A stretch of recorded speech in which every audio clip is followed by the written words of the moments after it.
Welcome to the slop farm. Enjoy the video. You start by preparing a clean base pose because Flutter depends on subtle motion.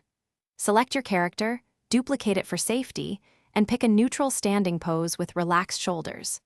Once done, move into custom animation mode and confirm the timeline is at frame 0 so your keyframes align.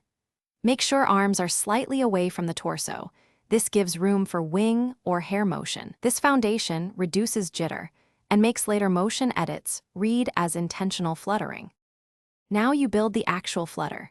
Add 3 keyframes across frames 0, 6, and 12 to form a smooth loop. This gives a natural 2-beat flutter.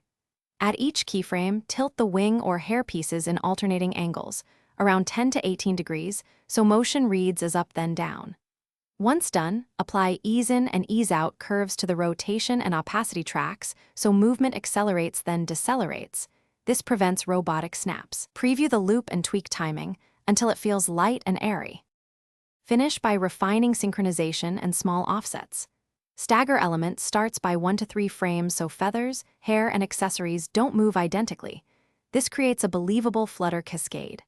Once done, export the loop and test it within your scene, checking scale and timing against any background motion or music. If you see jitter, reset keyframe tangents and reduce rotation angles slightly.